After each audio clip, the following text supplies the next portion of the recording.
Thank you, Speaker. Earlier this month, I had the extraordinary opportunity to visit Mongolia, a country which, apart from the adventure tourist, is off the radar for most people, but actually is one which has a growing and mutually beneficial relationship with Australia, particularly over the last 20 years.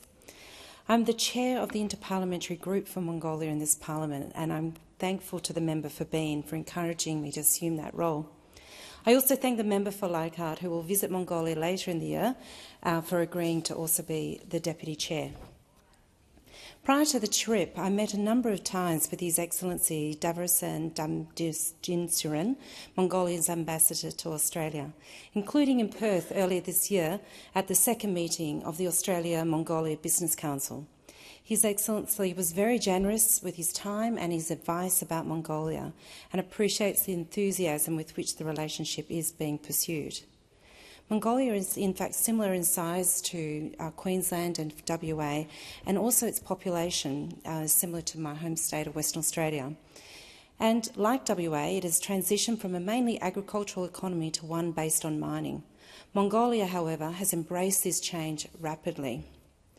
Since becoming chair of the Interparliamentary Group, I had the honour of welcoming the Mongolian Minister for Education, Sudefusuren, and representatives of the Mongolian Parliament, and I met the Minister again when I was in Mongolia, where I was very pleased to learn that we have in Australia, that the government has committed to increasing the number of scholarships provided to the Mozzies, those Mongolians with very strong links to Australia, to be able to continue studying here.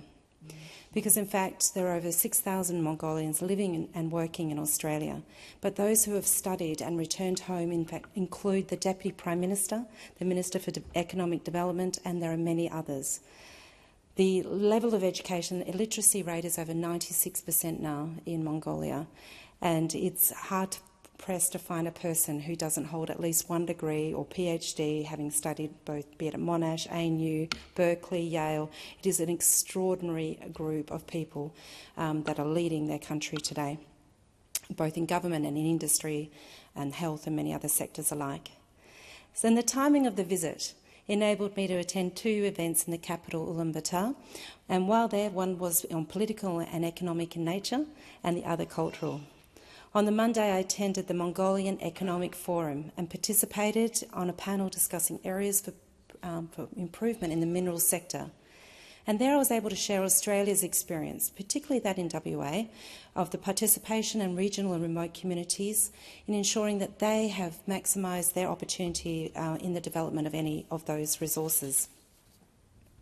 And Australia has been active, as I say, in Mongolia for many years now, in assisting the Mongolian government in the design of their regulatory environment. I commend our diplomats there for their work. I met with Australia's ambassador to Mongolia, Her Excellency Katie Smith, as well as the Foreign Minister of Mongolia, the Honourable Bantmunk Batsetsig, who will also visit Australia next month. The trip coincided with Mongolia's major annual cultural event, the Naadam Festival.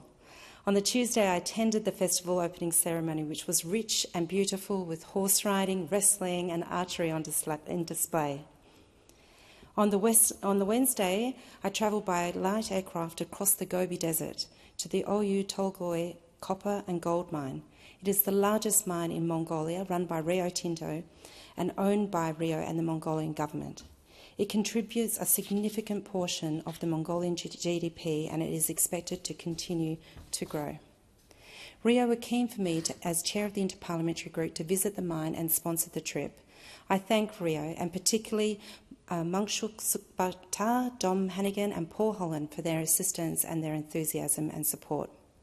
Estimates of the size of this resource put it between the third largest and largest copper deposit in the world. And copper, of course, is a vital metal in the move to net zero. And I was certainly interested to see this development with my Trade Committee hat on as well. A massive operation with the mine itself extending 1.3 kilometres underground.